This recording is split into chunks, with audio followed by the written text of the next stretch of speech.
घुटना यीशु के सामने झुकेगा, हर एक जुबान यीशु का अंगीकार करेगा।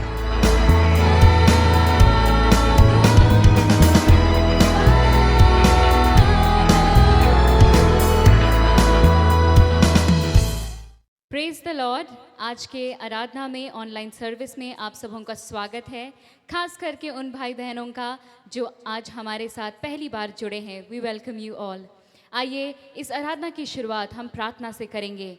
जैसा भजन संहिता 67 का पद संख्या 1 में लिखा है, परमेश्वर हम पर अनुग्रह करे और हमको आशीष दे, वह हम पर अपने मुख का प्रकाश चमकाए। Let's look to God in the word of prayer. Hallelujah. पिता परमेश्वर, हम आपका धन्यवाद देते हैं आपकी आशीषों के लिए, आपकी उपस्थिति के लिए, आपकी सामर्थ्य के लिए। Lord, we thank you and we commit today into your precious holy hand. Father, bless those who are watching us, bless those who are listening to us. Lord, हे प्रभु, हर एक को आशीष दे इस समय। और खुदावंद, आज की सभा में प्रभु आपकी पवित्र आत्मा की सामर्थ होने पाए। प्रभु जी, अगर कोई बीमार है तो छुटकारा पाए, अगर कोई पिता परमेश्वर तकलीफ में है तो आज़ादी पाए। Lord, let your grace and blessing be upon each one of us. We commit today into your precious holy hand in Jesus name, amen. मैं आपको इनकरेज करती हूँ कि आप फेसबुक में वॉच पार्टी होस्ट करें। इस ऑनलाइन सर्विस को व्हाट्सएप पे भी आप शेयर कर सकते हैं। जितना हो सके आइए हम एक साथ मिलकर परमेश्वर की आराधना करें। आइए हम आराधना करेंगे और इस समय गाएंगे, हर दिन नई आशा का पैगाम सुनाता है हमारा परमेश्वर। कितना दयालु और कितना महान परमेश्वर है। आइए अपनी स्थानों पर खड़े हो जाए, ताली बजाते हुए परमेश्वर की आराधना करेंगे। Hallelujah, hallelujah. Thank you Jesus, thank you Jesus. Hallelujah, hallelujah. धन्यवाद, धन्यवाद पिता परमेश्वर। Hallelujah, hallelujah, hallelujah. हर दिन नई आशा का पैगाम सुनाता है, हर पल जो गुजर जाता वापस नहीं आता है। हर दिन नई आशा का पैगाम सुनाता है, हर पल जो गुजर जाता वापस नहीं आता है। दुनिया में तसल्ली तो मिलती है उसी दिल को जो गीत मसीहा के दिन रात ही गाता है। Hallelujah. Thank you Jesus, thank you Lord. Hallelujah, praise God. दुनिया में तसल्ली तो मिलती है उसी दिल को। दुनिया में तसल्ली तो मिलती है उसी दिल को, मिलती है उसी दिल को। जो गीत मसीहा के दिन रात ही गाता है, हर पल जो गुजर जाता वापस नहीं आता है। रहता है जो संगत में हर रोज मसीहा के, देने को नया जीवन वह फिर से बुलाता है। हालेलुया। Thank you Jesus. रहता है जो संगत में हर रोज मसीहा के, रहता है जो संगत में हर रोज मसीहा के, हर रोज मसीहा के। देने को नया जीवन वो फिर से बुलाता है, हर पल जो गुजर जाता वापस नहीं आता है। वह दूर नहीं तुझसे, अब दिल में बुला उसको, आकाश से जो आकर संसार में रहता है। हालेलुया। धन्यवाद पिता परमेश्वर कि तू हमारे लिए है पिता परमेश्वर। हालेलुया। धन्यवाद यीशु। वो दूर नहीं तुझसे, अब दिल में बुला उसको। वो दूर नहीं तुझसे, अब दिल में बुला उसको, अब दिल में बुला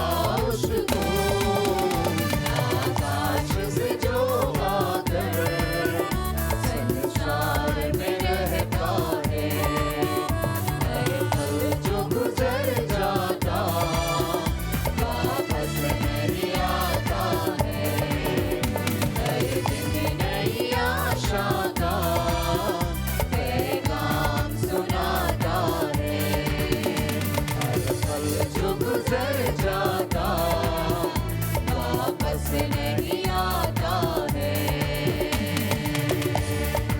thank you Jesus, hallelujah hallelujah. धन्यवाद धन्यवाद पिता परमेश्वर। Thank you Jesus, thank you Lord, hallelujah. आइए हम लोग आंखें बंद करके मिलकर प्रार्थना करेंगे। अपनी आंखें परमेश्वर की ओर उठाएंगे। प्रभु, आज के इस दिन के लिए आपका धन्यवाद करते हैं। अनुग्रहकारी पिता परमेश्वर, इस स्वर्ग और पृथ्वी का स्वामी, हाँ परमेश्वर हमारा रचयिता, प्रभु आपका धन्यवाद करते हैं दिल से मेरे परमेश्वर पिता। आज के इस आराधना की घड़ी में मेरे परमेश्वर हम लोग मिलकर प्रभु आपके पवित्र चरणों के तले आते हैं यीशु मसीह के नाम में। वचन में लिखा है कि परमेश्वर को धन्यवाद ही का बलिदान चढ़ा। हाँ सच में परमेश्वर, हम लोग मिलकर के आपको आज की सुबह में प्रभु आराधना के इस दिन में मेरे महान पिता परमेश्वर आपको धन्यवाद का भेंट चढ़ाते हैं मेरे प्रभु, आपकी सारी आशीषों के लिए। Lord we are thankful Jesus, we thank you for all your blessings, we thank you for your grace, we thank you for your mercy Lord, we thank you for your great love Lord Jesus, hallelujah. This morning we all come to you Lord, we humble ourselves and we come to your feet Lord, we thank you, we worship you this morning। पिता परमेश्वर, मिलकर हम लोग प्रभु जी इस घड़ी में पूरे अपने भारत देश को प्रभु आपके हाथ में समर्पित करते हैं प्रभु, और अपने भारत देश के लिए प्रार्थना करते हैं प्रभु। हमारे भारत देश पर आपकी अनुग्रह चाहते हैं प्रभु, हमारे इस भारत देश पर आप दया कीजिए मेरे परमेश्वर प्रभु। जैसा वचन कहता है 2 इतिहास 7:14 में, तब यदि मेरी प्रजा के लोग जो मेरे कहलाते हैं दीन होकर प्रार्थना करे और अपने पापों से फिरे, तो मैं स्वर्ग में से सुनकर उनके पापों को क्षमा करूंगा और उनके देश को ज्यों का त्यों कर दूंगा। हे मेरे महान पिता प्रभु यीशु मसीह नासरी के नाम में अपने वचन के द्वारा और अनुसार प्रभु होने दे पिता परमेश्वर। हमारे इस देश को चंगा कर प्रभु, हमारे देश पर दया कर, हमारे इस भारत देश की भूमि को प्रभु अपने लहू से धो दे पिता परमेश्वर, से शुद्ध कर, इसे पवित्र कर, इसे परमेश्वर आप हाँ प्रभु जो मेरे देश को चंगा कर दे मेरे महान प्रभु राजा। जिस कोविड-19 की जो सिचुएशन है प्रभु इस पूरे विश्व के अंदर, इस पूरे भारत देश के अंदर में एक एक राज्यों में, हे पिता परमेश्वर आपसे यीशु के नाम से प्रार्थना करते दया कर, और इस सिचुएशन से प्रभु अपने लोगों को बाहर निकलने में सहायता और मदद कीजिए प्रभु। महान सुरक्षा प्रदान कीजिए प्रभु, अपने लोगों को अपने लहू में छिपा ले मेरे महान पिता प्रभु जी। हम प्रार्थना करते हैं पिता राजा, हमारे देश में आप एक नया काम कर, हमारे भारत देश को चंगा कर प्रभु। हम प्रार्थना करते हैं पूरे भारत देश के अंदर में आज जो ऑनलाइन सर्विसेज चल रही है प्रभु, इन सभी ऑनलाइन सर्विस पर आपकी आशीष, आपकी दया और अनुग्रह को और आपकी अलौकिक और महान उपस्थिति को चाहते हैं प्रभु। कि जितने लोग भी इस आराधना करते हैं प्रभु, ऑनलाइन आराधना में जुड़ते हैं, हाँ पिता प्रभु यीशु के नाम में महान आशीष को लोग प्राप्त करने पाए तेरी उपस्थिति में। हाँ प्रभु घुटनों का जीवन लोग जीने पाए प्रभु जी, आत्मिक जीवन में और आगे बढ़ने पाए। इन सभी ऑनलाइन सर्विसेज को प्रभु आपके हाथों में सौंपते आशीष कर पिता राजा यीशु के नाम में मांगते हैं मेरे प्रभु जी। इस भारत देश के अंदर में प्यारे प्रभु जी, हमारे मुख्यमंत्री के लिए, हमारे भारत देश के प्राइम मिनिस्टर के लिए प्रभु हम लोग प्रार्थना करते हैं मिलकर के। परमेश्वर पिता आप सुबुद्धि, ज्ञान और समझ प्रदान कर पिता प्रभु जी, ताकि इस देश को चलाने में प्रभु आप ही उन लोगों की अगुवाई करे प्रभु, मार्गदर्शन करे और परमेश्वर सही डिसीजन हमारे देश के अंदर में होने पाए प्रभु। प्रार्थना करते हैं यीशु मसीह के सामर्थ्य नाम में। जितने सभी प्रभु आपके दास दासियां हैं परमेश्वर, रात और दिन एक करके प्रभु आपकी सेवा में लगे हुए हैं, सभी सेवकाई पर आपकी आशीष, बहुतायत की आशीष को मांगते हैं। आपका पवित्र आत्मा का अभिषेक उतरने पाए मेरे प्रभु, आपका पवित्र आत्मा का दोगुना सामर्थ्य उतरने पाए मेरे परमेश्वर पिता। और सच में प्रभु आपका वचन इस पूरे भारत देश के अंदर में, एक एक विश्व में प्रभु, एक एक राज्यों में पिता राजा, एक एक गली गली मोहल्ले में, शहरों में, एक एक परिवारों तक प्रभु, एक एक लोगों तक, एक एक कानों तक प्रभु आपका जीवित वचन पहुंचने पाए। सच में प्रभु लोग आपके वचन को सुने, आपके वचन को परमेश्वर पिता सुनकर प्रभु आपके वचनों का पालन करें। हाँ सच में प्रभु आपका वचन जैसा कहता उसका अनुसार चले और पिता राजा घुटने टेक कर अंगीकार करें मुंह से, जीभ से प्रभु, और कहने पाए कि तू ही सच्चा और जीवित परमेश्वर है। सच में प्यारे प्रभु आपका वचन पूरे भारत देश के अंदर में पूरे तेजस्वी रूप से हाँ प्रभु फैलने के लिए हम लोग मिलकर प्रार्थना करते हैं। पिता प्रभु आप आशीष कर, धन्यवाद देते हैं परमेश्वर, तेरे हाथ में सौंपते हैं। महिमा तुझे मिले प्रभु, सभी कलीसियाओं को तेरे हाथ में सौंपते हैं, आशीष कर। एक एक विश्वासियों को तेरे हाथ में सौंपते हैं, आशीष कर। पिता प्रभु तो एक एक के साथ हो ले मेरे महान प्रभु। आपका धन्यवाद करते हैं, आपका सुरक्षा भरा हाथ एक एक के जीवन के साथ, एक एक के परिवारों के साथ रहे। हर डर भय की आत्मा दूर कर प्रभु। आपका जैसा वचन में लिखा है, मत डर क्योंकि मैं तेरे संग हूँ। और सच में प्रभु तो अपने वायदों को पूरा करने वाला परमेश्वर है, हमारे संग संग रहने वाला परमेश्वर है। Lord we thank you from the bottom of our heart Lord. Glorify your name Lord, we raise your name in most high almighty Jesus.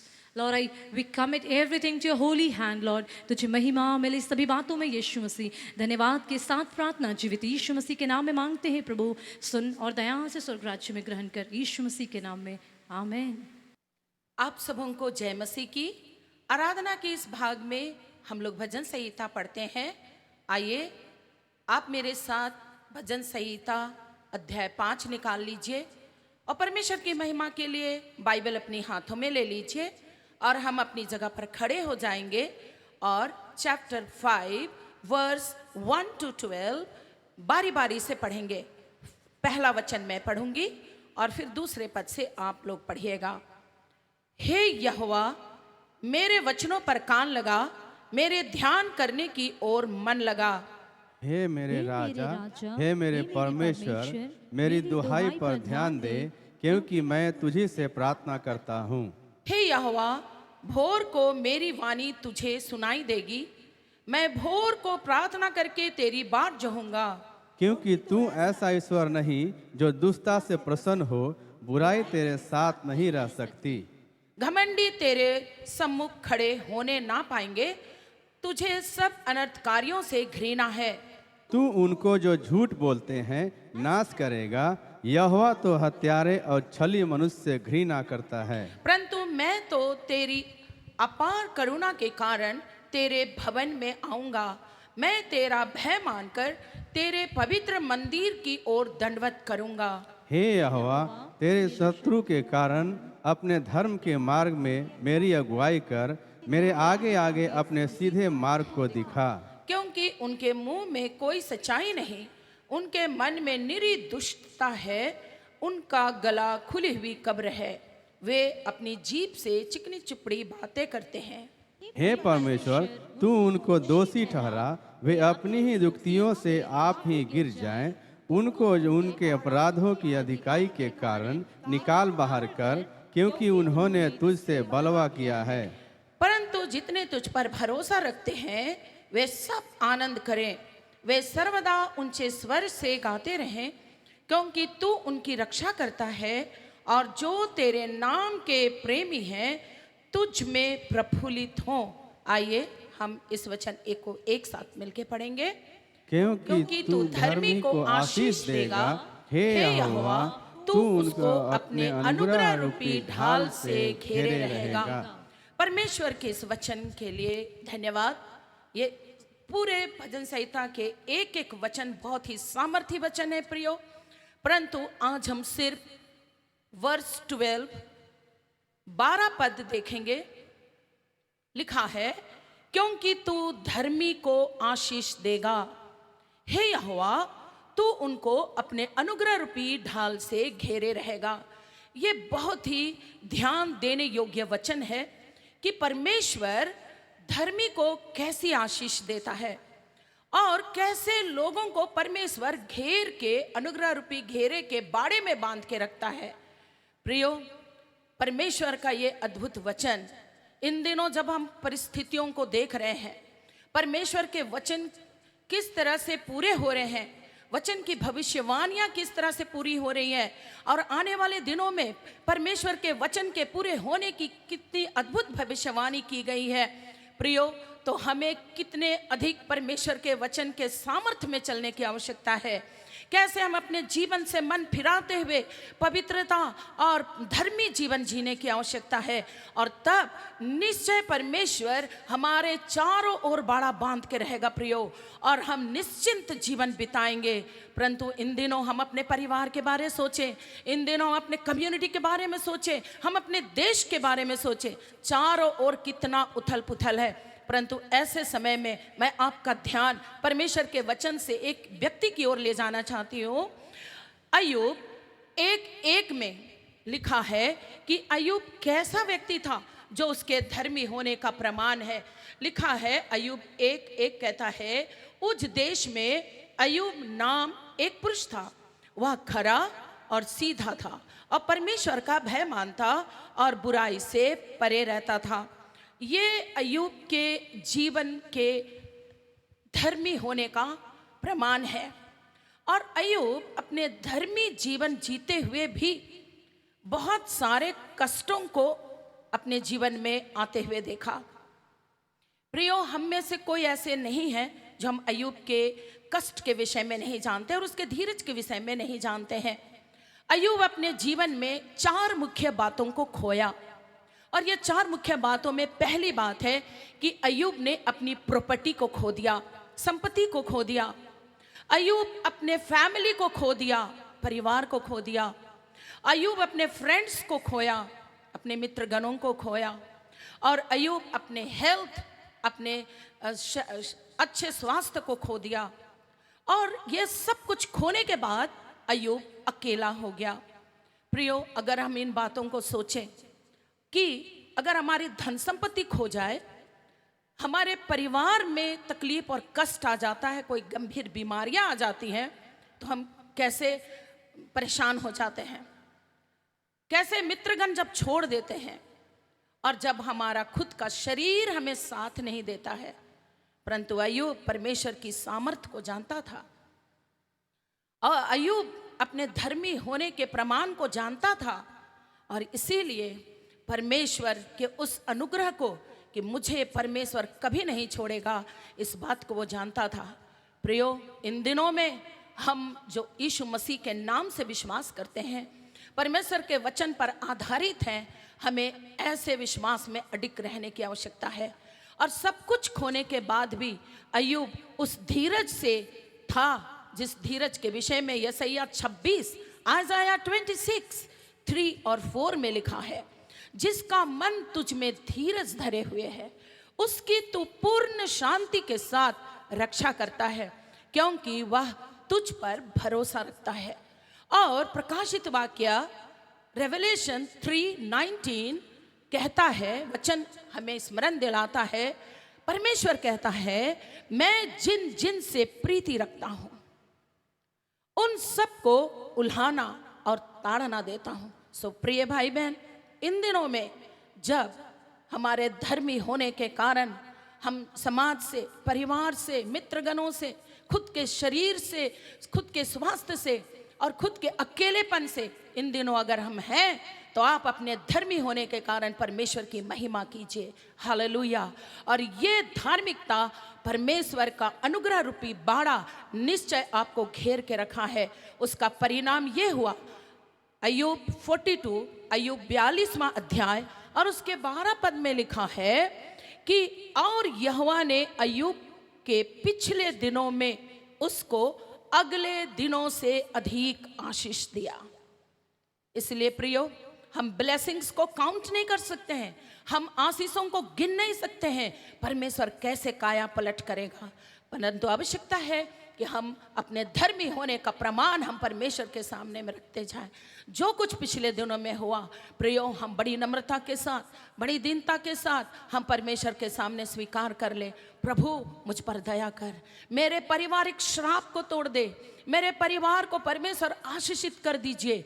और जब हम सुबह उठकर भोर की प्रार्थना में, जैसा भजन संहिता इसी अध्याय में लिखा है 5 में, भोर में उठ करके जब हम परमेश्वर को पुकारेंगे, दिन भर के कामों को जल्दी समाप्त करके, जल्दी ऑफिस से आकर के हम अधिक महत्व परमेश्वर को जब देने लग जाएंगे, लिखा है कि धर्मी को आशीष देगा, हे यहोवा तू उसको अपने अनुग्रह रूपी ढाल से घेरे रहेगा। और अय्यूब को अद्भुत रीति से परमेश्वर उस अनुग्रह के ढाल से घेरे हुए था। और अय्यूब अपने सारे कम्युनिटी के अंदर में, उस देश के अंदर में प्रमाणित करने पाया कि देखो यहोवा कैसी आशीष मुझको पिछले दिनों से इन दिनों में दिया है। सो प्रिय भाई बहन, इन दिनों चाहे कितना भी कष्ट और क्लेश आए, हम धीरज के साथ अपने मुंह को बंद रख के, चुप रह के क्यों ना हम परमेश्वर में अपने ध्यान को लगाएं और निश्चय हम परमेश्वर पर भरोसा करते रहे प्रियो। परमेश्वर अपने अनुग्रह रूपी बाड़े से हमें घेर लेगा और हम जय जयकार करने पाएंगे। आइए एक क्षण हम अपनी आंखें बंद करें, हम अपने आप को परमेश्वर के हाथ में समर्पित करें। इस समय यदि हम शरीर से लाचार हो चुके, या हम परिवार से दुखी हो गए, या हम मित्रगणों के कारण परेशान हो गए, लज्जित हो गए, इन तमाम बातों को परमेश्वर आज दूर करने वाला है। चाहे हमारी धन संपत्ति चली गई, किसी ने छल किया, धोखा किया, तो भी परमेश्वर आज की प्रार्थना की सामर्थ्य से 2 गुना वापस करने जा रहा है प्रियो। अनुग्रहकारी, जीवित, पवित्र और सामर्थी परमेश्वर पिता, हम सिर्फ यीशु मसीह के नाम से प्रार्थना करते हैं। हम उस जीव उठे प्रभु यीशु के नाम से प्रार्थना करते हैं। अनुग्रहकारी पिता, तू धर्मी को आशीष देने का वादा किया है प्रभु, और तूने कहा है मैं उसे अनुग्रह रूपी बाड़े से घेर लूंगा।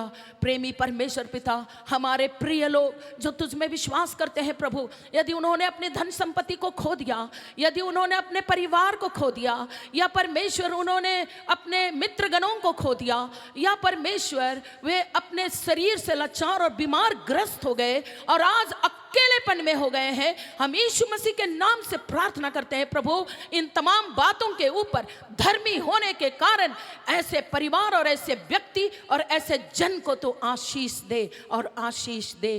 प्रार्थना हम सिर्फ अद्भुत यीशु मसीह के नाम से मांगते हैं परमेश्वर पिता, सुनिए और स्वर्ग के राज्य में प्रभु दया से ग्रहण करिए, यीशु मसीह के नाम से, आमीन।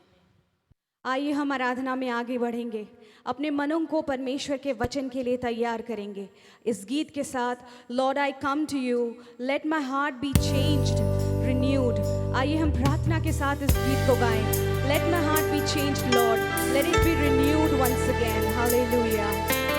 Thank you Jesus.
प्रभु यीशु मसीह के सामर्थी नाम में आप सबों को जय मसीह की। आज के इस ऑनलाइन आराधना में पुनः आप सबों का स्वागत है।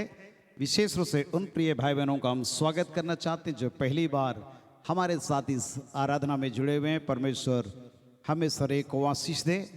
आज हम ईश्वर का धन्यवाद करते हैं उसके अनुग्रह और उसकी दया के लिए। इफिसियों की पत्री 5 अध्याय और उसके 18वें पद में इस प्रकार से हम पढ़ते हैं। इफिशियंस चैप्टर 5 वर्स 18, दाखरस से मतवाले ना बनो क्योंकि इससे लुचपन होता है, पर आत्मा से परिपूर्ण होते जाओ।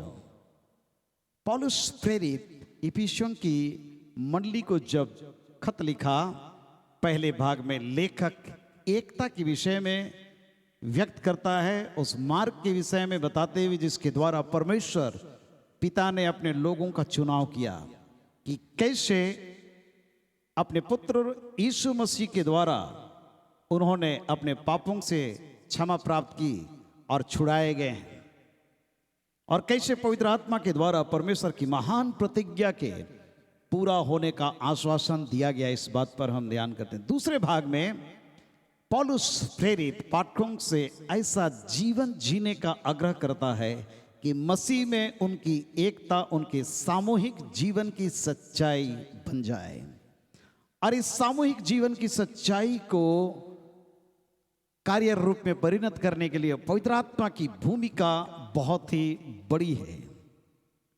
प्यारो, आज हम पवित्र आत्मा के चलाए चलने के विषय में लगातार हम चर्चा कर रहे हैं, पवित्र आत्मा के कामों के विषय में।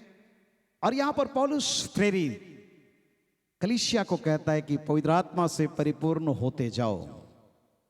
पौलुस प्रेरित कलीसिया के अंदर में कुछ ऐसे तत्वों को भी देखा था। गलातियों की पत्री 5 अध्याय में 19 पद से आगे हमने विचार किया पिछले सप्ताह के समय में कैसे शरीर की क्रियाएं मनुष्यों के जीवन में प्रकट होती है, और उन शरीर की क्रियाओं को मारने के लिए पौलुस प्रेरित रोमियों की पत्री में प्रेरित करता है परमेश्वर के लोगों के कि आत्मा से देह की क्रियाओं को मारो।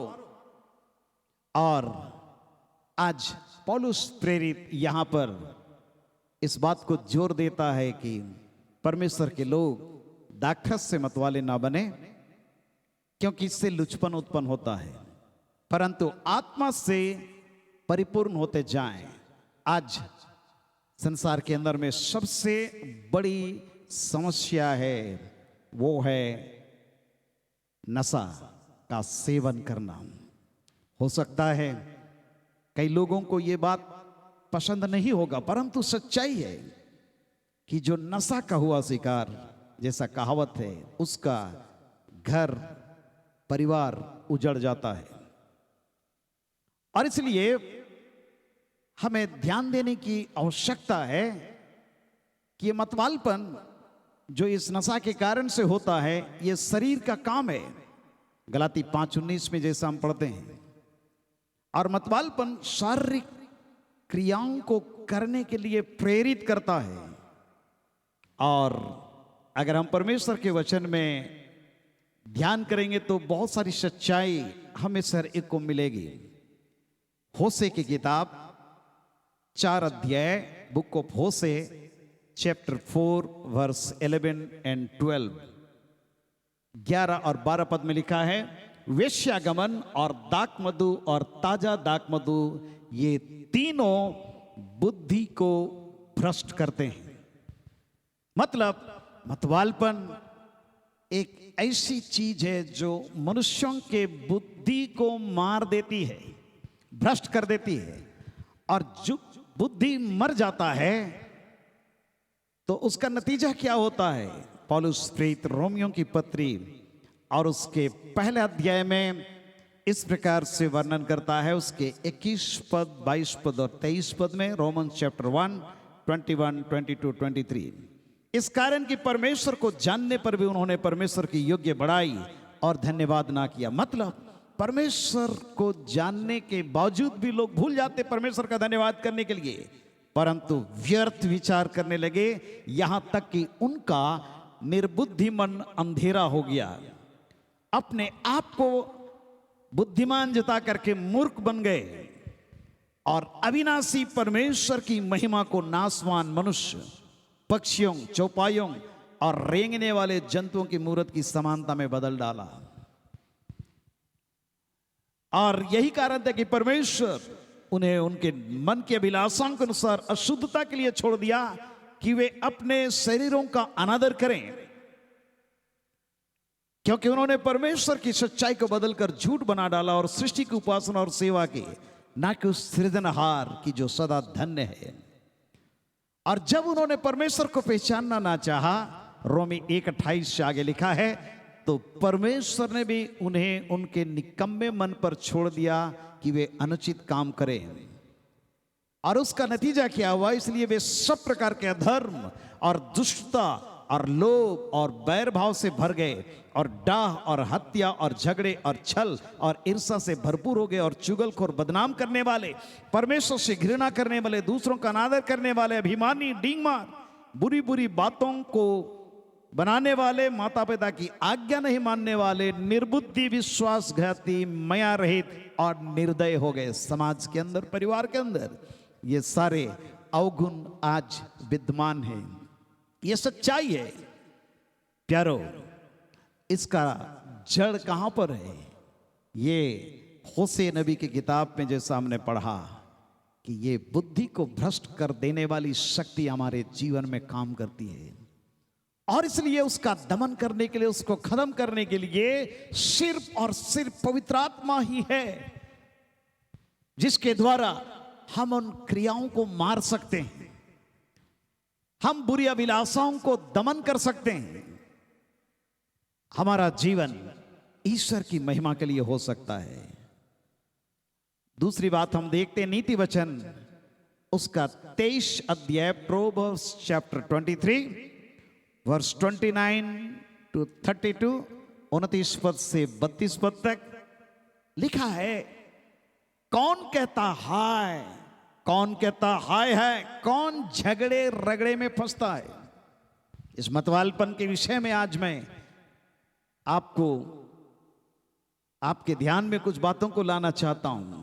कौन झगड़े रगड़े में फंसता है, कौन बकबक करता है, किसके अकारण घाव होते हैं, किसकी आंखें लाल हो जाती है। 30 पद में लिखा है, उनकी जो दाक मधु देर तक पीते हैं और जो मसाला मिला हुआ दाक मधु ढूंढने को जाते हैं, जब दाक मधु लाल दिखाई देती है और कटोरे में उसका सुंदर रंग होता है जो देखने में बहुत सुंदर दिखाई देता है, और जब वह धार के साथ उंडेला जाता है, यहां पर नीति वचन का लेखक कहता है उसको ना देखना, क्योंकि अंत में वो सर्प के समान डसता है और करैत के समान काटता है।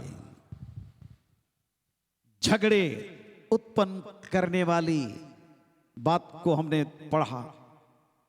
अकारण घाव, सर्प के समान डंक मारने वाला, करैत के समान काटने वाला और हमारे जीवन को विषैला करने वाला, ये मतवालपन है। 21 अध्याय नीति वचन की किताब और उसके 17 पद में, प्रोवर्ब्स चैप्टर 21 वर्स 17, यहां पर लिखा, जो रंगारंग से प्रीति रखता वो कंगाल हो जाता है, और जो दाक मधु पीने और तेल लगाने से प्रीति रखता वो धनी नहीं होता। प्यारो, ये हमारे जीवन को कंगाल कर देता है, घर को उजाड़ देता है, परिवार को तोड़ देता है। समाज के अंदर में, आज परिवार के अंदर में ये एक भयंकर रोग है। परमेश्वर इससे छुड़ाने के लिए पवित्र आत्मा को दिया है। कैसे?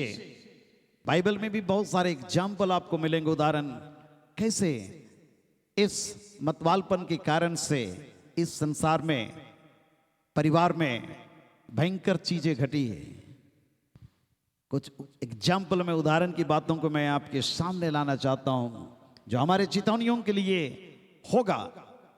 नूह के विषय में हम सभी जानते, जल प्रलय के समय परमेश्वर उसको बचाया। नूह धर्मी व्यक्ति था, सीधा व्यक्ति था, खरा व्यक्ति था, परमेश्वर का भय मानने वाला, और जब कोई धर्मी नहीं था वैसे समय में परमेश्वर उसको बचाया। जल प्रलय के पश्चात वो अपने बेटे बहुओं के साथ में जहाज से नीचे उतरा, खेती किसानी करने लगा। और उसके पश्चात क्या हुआ, अगर आप पढ़ेंगे उत्पत्ति की किताब उसका 9 अध्याय 20 पद से आगे, book of Genesis chapter 9 verse 20 onward लिखा है, नूह किसानी करने लगा, उसने दाख की बारी लगाई और वह दाख मधु पीकर मतवाला हुआ। और मतवाला केवल नहीं हुआ, अपने तंबू के भीतर नंगा हो गया। प्यारो, आज इंसान को यह दाख मधु किस प्रकार से नंगा करता है। तो कनान के पिता हाम ने अपने पिता को नंगा देखा, उसका बेटा नंगा देखा, बाहर जाकर अपने दोनों भाइयों को बतला दिया। सेम और येपेत दोनों ने कपड़ा लेकर अपने कंधों पर रखा और पीछे की ओर उल्टा चलकर अपने पिता के नंगे तन को ढांप दिया। सेम और येपेत अपने पिता के नंगेपन को देख नहीं सकते हैं। प्यारे परमेश्वर के लोगों, आज परमेश्वर हमारे नंगेपन को देखना नहीं चाहता है, परंतु आज हमारे नंगेपन को ढांकना चाहता है और हमारे जीवन को आशीषित करना चाहता है। वे अपना मुंह पीछे किए हुए थे, इसलिए कि उन्होंने अपने पिता के नंगापन को नहीं देखा। जब नूह का नशा उतर गया तब उसने जान लिया कि छोटा जो बेटा है वो मेरा मजाक उड़ाया है। अपने बेटे को वो श्रापित करता है, इसलिए उसने कहा कनान श्रापित हो, वह अपने भाई बंधुओं के दासों का दास हो। इतना उसको भयंकर श्राप दिया। मतलब अपने भाई बंधुओं का दास केवल नहीं, परंतु भाई बंधुओं के दासों का दास हो, मतलब सेम येपेत के दासों का दास हो। और सेम को तो आशीष दिया, येपेत को भी आशीष दिया, परंतु कनान को वो श्राप दिया।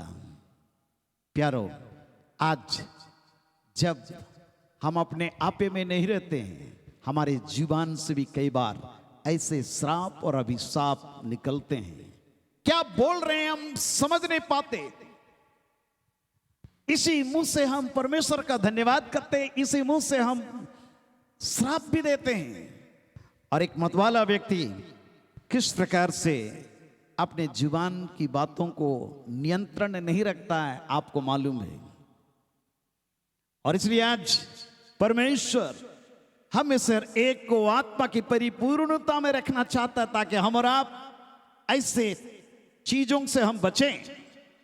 दूसरी घटना हम देखते हैं उत्पत्ति की किताब, बुक ऑफ जेनेसिस चैप्टर 19 अध्याय 30 पद से लेकर के 38 पद तक। यहां पर लूत की कहानी हम पढ़ते हैं। लूत को परमेश्वर सदोम से निकाला, खींच के निकाला, उनकी 2 बेटियां भी निकली और लूत सोवर को छोड़ दिया, पहाड़ पर अपनी दोनों बेटियों समेत रहने लगा, क्योंकि उसकी पत्नी तो नमक का खंबा बन गई। वो लूत के साथ निकल नहीं पाई, अपने बेटियों के साथ निकल नहीं पाई, परंतु लूत अपनी दोनों बेटियों के साथ सोवर में रहने लगा, क्योंकि वो सोवर में रहने से डरता था। इसलिए वह और उसकी दोनों बेटियां वहां एक गुफा में रहने लगे। आगे क्या हुआ, तब बड़ी बेटी ने छोटी से कहा, हमारा पिता बूढ़ा है और पृथ्वी भर में कोई ऐसा पुरुष नहीं जो संसार की रीति के अनुसार हमारे पास आए, इसलिए हम अपने पिता को दाख मधु पिलाकर, याद रखिए दाख मधु का प्रभाव किस प्रकार से होता है, दाख मधु पिलाकर उसके साथ सोएं, जिससे कि हम अपने पिता के वंश को बचाए रखें। इन्होंने सोचा कि हम बहुत अच्छी योजना बना रहे हैं और अपने पिता को इन्होंने दाख मधु पिला दिया और ये पी भी गया। अतः उन्होंने उसी दिन रात के समय अपने पिता को दाखमधु पिलाया। तब बड़ी बेटी जाकर अपने पिता के पास लेट गई, पर उसने ना जाना कि वो कब लेटी और कब उठ गई। और ऐसा हुआ कि दूसरे दिन बड़ी ने छोटी से कहा, देख कल रात को मैं अपने पिता के साथ सोई, इसलिए आज भी रात को हम उसको दाखमधु पिलाएं, दूसरा दिन भी दाखमधु पिलाएं। तब तू जाकर उसके साथ सोना कि हम अपने पिता के द्वारा वंश उत्पन्न करें। अतः उन्होंने उस दिन भी रात के समय अपने पिता को दाखमधु पिलाई, और छोटी बेटी जाकर उसके पास लेट गई, और उसको उसके भी सोने और उठने के समय का ज्ञान न था, वो बेहोश था। बुद्धि को भ्रष्ट कर देता है, एक व्यक्ति को बेहोश कर देता है, और मनुष्य जानता नहीं कि वो किस रास्ते में जा रहा है, मनुष्य जानता नहीं कि वो कौन सा काम कर रहा है। प्यारो, लूत को मालूम नहीं था कि मैं क्या कर रहा हूं, और इस प्रकार से लूत की दोनों बेटियां अपने पिता से गर्भवती हुई। भयंकर चीज उस घर में आ रहा है, और ये जो परिस्थिति है ये एक भयंकर चीज को उत्पन्न कर रहा है। आगे लिखा है कि बड़ी बेटी पुत्र जनी और उसका नाम मुआब रखा। वो मुआब नामक जाति का जो आज तक मूल पिता हुआ उसका मूल पिता है, और छोटी भी एक पुत्र को उत्पन्न की और उसका नाम बेन्यामीन रखा। वो आमोन वंशियों का जो आज तक है मूल पिता हुआ। और ये मोआब और अम्मोन जो बाइबल में पढ़ते हैं, ये आगे चल करके इस्राएलियों के लिए हमेशा कांटे और ऊंट कटारे का काम किए। ये कभी भी चैन से परमेश्वर के लोगों को रहने नहीं दी। ये शारीरिक लोग थे, मतलब ये शारीरिक लोगों को पैदा करता है। प्यारो, आज हम और आप अगर आत्मा से परिपूर्ण जीवन नहीं जी रहे हैं और इस संसार की विलासिता के नशे में हैं, संसार की बुरी अभिलाषाओं के चंगुल में हैं, और हम ध्यान से जीवन नहीं जी रहे हैं, तो हमारे लिए सावधानी बरतने का समय है। परमेश्वर हम में से हर एक को एक ही जिंदगी दिया है। एक और घटना की ओर मैं आपका ध्यान ले जाना चाहता हूं। दूसरा सामुएल और उसका 11 अध्याय 13 पद से 17 पद तक। यहां पर हम देखते हैं हित्ती उरिया किस प्रकार से मारा गया। हम कहानी जानते हैं कि दाऊद उसकी पत्नी को गलत तरीके से अपना रहा है, परंतु दाऊद जो परमेश्वर का अभिषिक्त थे, एक तरह व्यभिचार और दूसरे तरफ मतवालपन का पाप वहां पर घुस रहा है, और इंसान के जीवन को कैसे अपने कब्जे में वो करता है। यहां पर लिखा है दूसरा सामुएल 11 अध्याय उसका 13 पद से आगे। तब दाऊद ने उससे न्योता दिया, हित्ती उरिया को न्योता दिया, और उसने उसके सामने खाया पिया, और उसी ने उससे मतवाला किया। और सांझ को वह अपने स्वामी के सेवकों के संग अपनी चारपाई पर सोने को निकला, परंतु अपने घर नहीं गया। सवेरे दाऊद ने योआब के नाम पर एक चिट्ठी लिखकर उरिया के हाथ से भेज दी। उस चिट्ठी में यह लिखा था, सबसे घोर युद्ध के सामने हित्ती उरिया को रखना, तब उससे छोड़कर लौटाओ कि वह घायल होकर के मर जाए, घायल होकर के वो मर जाए। अतः योआब ने नगर को अच्छी रीति से देखभाल कर जिस स्थान में वो जानता था कि वीर है, उसी में उरिया को ठहरा दिया। तब नगर के पुरुषों ने निकलकर योआब से युद्ध किया, और लोगों में से अर्थात दाऊद के सेवकों में से कितने खेत आए, उनमें हित्ती उरिया भी मर गया। मतवालपन एक व्यक्ति को खत्म कर देता है। उसको चिंता नहीं कि मेरी पत्नी दूसरे व्यक्ति के पास जा रही है। आज हो सकता हमारे पारिवारिक जीवन में भी नाना प्रकार की समस्याएं हैं, और जिसके कारण परिवार में दरार उत्पन्न हो रहे हैं। प्यारे परमेश्वर के लोगों, हमें सचेत रहने की आवश्यकता है कि हमारा परमेश्वर में एक ही जिंदगी दिया है, ताकि हम पवित्र आत्मा की परिपूर्णता में जीवन जिए और शरीर की बुरी अभिलाषाओं के ऊपर में हम हावी हो जाएं। दाखरस से मतवाले हम ना बने, परंतु आत्मा से हम परिपूर्ण होते जाएं। लूत अपने बेटियों से संतान उत्पन्न किया, आशीष का संतान नहीं, लेकिन ऐसे संतान जो परमेश्वर के लोगों के लिए हमेशा समस्या का कारण बने। नूह अपने जन्माए हुए बेटे को श्रापित किया। प्यारो, आज मेरे आपके लिए कठिन समय है कि हम सचेत हो जाएं, अपने जीवन के उन तमाम बुरी अभिलाषाओं को दमन करने के लिए परमेश्वर से प्रार्थना करें, उसके सामने आ जाएं। और एक घटना की ओर मैं आपका ध्यान ले जाना चाहता हूं। पहला राजा और उसका 16 अध्याय 8 पद से लेकर के 10 पद तक। यहां पर भी एक राजा है जो मतवाला होने के कारण से अपने राज्य को खो बैठा। यहां पढ़ते हैं इस प्रकार से, पहला राजा 16 अध्याय 8 पद से 10 पद तक। यहूदा के राजा आसा के 26वें वर्ष में बासा का पुत्र एला तिर्सा में इस्राएल पर राज्य करने लगा। 2 वर्ष तक वो राज्य करता रहा। जब वो तिर्सा में अरसा नामक भंडारी के घर में, जो उसके तिर्सा वाले भवन का प्रधान था, पीकर मतवाला हो गया। ये राजा जो परमेश्वर की प्रजा की अगुवाई करने वाला व्यक्ति, इस्राएल का राजा है, परमेश्वर की आवाज को सुनने वाला व्यक्ति, आज शरीर के अभिलाषाओं के वश में होकर के वो मतवाला हो गया। और जब मतवाला हो गया तब उसके जिम्री नामक एक कर्मचारी ने, जो उसके आधे रथों का प्रधान था, एक कर्मचारी राजद्रोह की गोष्ठी की और भीतर जाकर उसको मार डाला और उसके स्थान पर राजा बन गया। मतलब अपने पोजीशन को वो खो बैठा।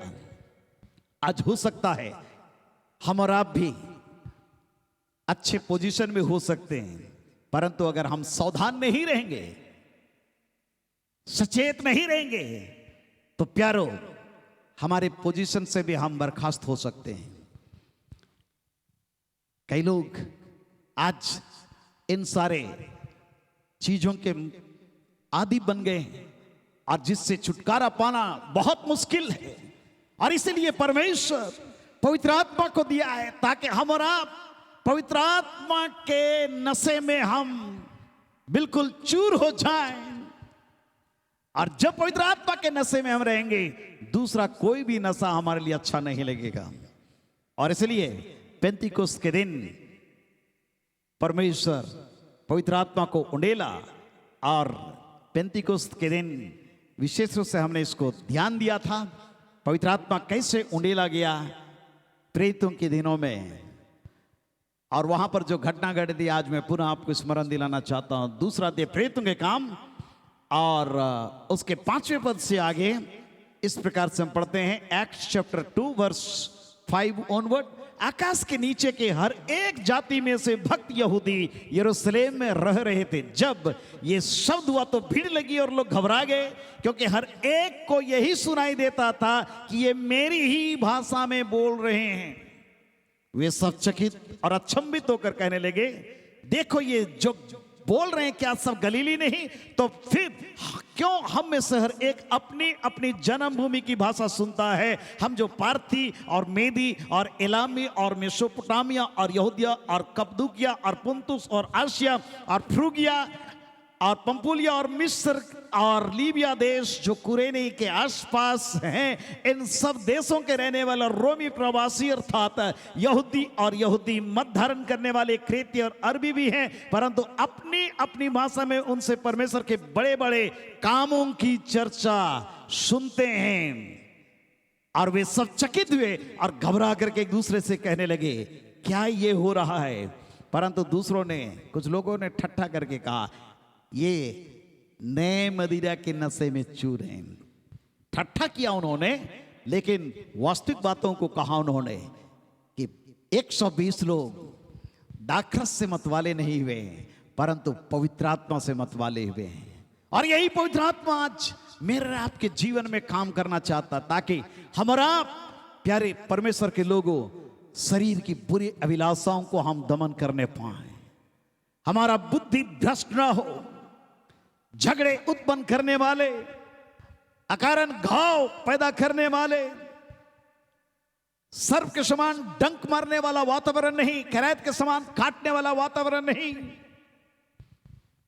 हमारे घर को उजाड़ने वाला वातावरण नहीं, हमको कंगाल करने वाला परिस्थिति हमारे जीवन में ना आने पाए, हमारे जीवन में श्राप अभिशाप को लाने वाला, हमारे जीवन में मोआब और अम्मोन को पैदा करने वाला जीवन हमारा ना हो,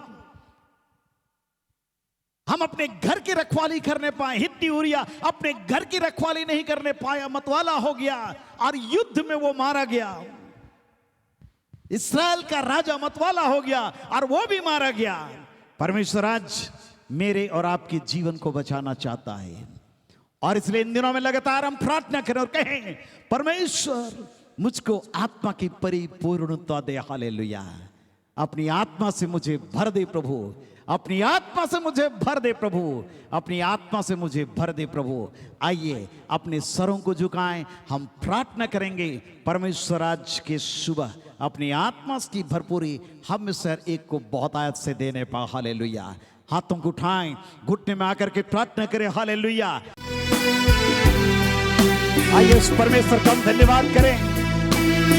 अपनी आत्मा से हम में से हर एक को भरने पाए, अपनी महिमा से, अपनी सामर्थ से, अपने प्रेम से हमको भरपूर करने पा। हालेलुया।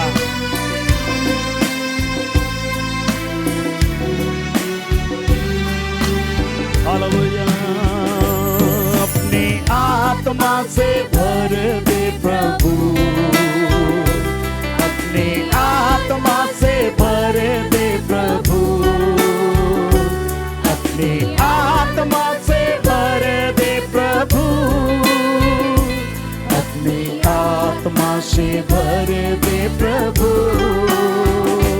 अपनी महिमा से भर दे प्रभु,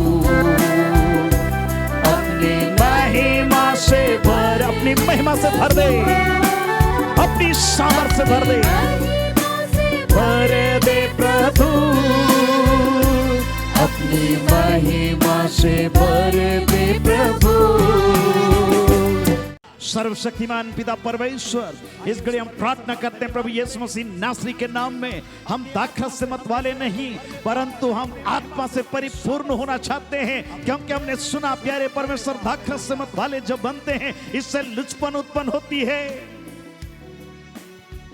हमारे जीवन में कंगालपन आता है, हमारे जीवन में सब प्रकार की बुरी अभिलाषाएं उत्पन्न होती है, हमारी बुद्धि भ्रष्ट हो जाती है, और इसलिए हमें छुड़ा ले ताकि हम तेरे लिए जीवन जीने पाए। प्यारे परमेश्वर पिता, ओ हम पर दया कर प्यारे प्रभु जी, ताकि अभिशाप की बात हमारे जुबान से ना निकलने पाए, हम अपने परिवार की रक्षा करने पाए, हम अपने लोगों की रक्षा करने पाए। हमारी सहायता कर, पवित्र आत्मा से एक एक को भर दे। इस घड़ी हम प्रार्थना करते हैं, एक एक परिवार में, एक एक व्यक्ति के जीवन में पवित्र आत्मा अद्भुत रीति से आप आ जाइए, कार्य कीजिए, भरपूरी दीजिए, बंधन को तोड़ दीजिए, हर एक श्राप को तोड़ दीजिए, बीमारी की शक्ति को समाप्त कर दीजिए, अपनी अलौकिक उपस्थिति से हर एक एक घर को भर दीजिए। प्यारे परमेश्वर पिता, तेरे सामर्थ्य हाथ में हर एक प्रियों को हम समर्पण करते हैं, और ये प्रार्थना मांगते उद्धारकर्ता प्रभु यीशु मसीह नासरी के नाम में, आमीन। अब हमारे प्रभु यीशु ख्रिस्ट का अनुग्रह, ईश्वर पिता का प्रेम और पवित्र आत्मा की सहभागिता हम सबों के संग सदा सर्वदा होती रहे, आमीन। जय मसीह की। परमेश्वर सबों को लगातार आशीष दे। जरूर इस प्रोग्राम को आप लाइक करें, शेयर करें, सब्सक्राइब करें, और पुनः हम अगले सप्ताह इसी चैनल में आपके साथ में मिलेंगे। तब तक के लिए हमें विदा दीजिए। परमेश्वर आप सबों को आशीष दे। धन्यवाद।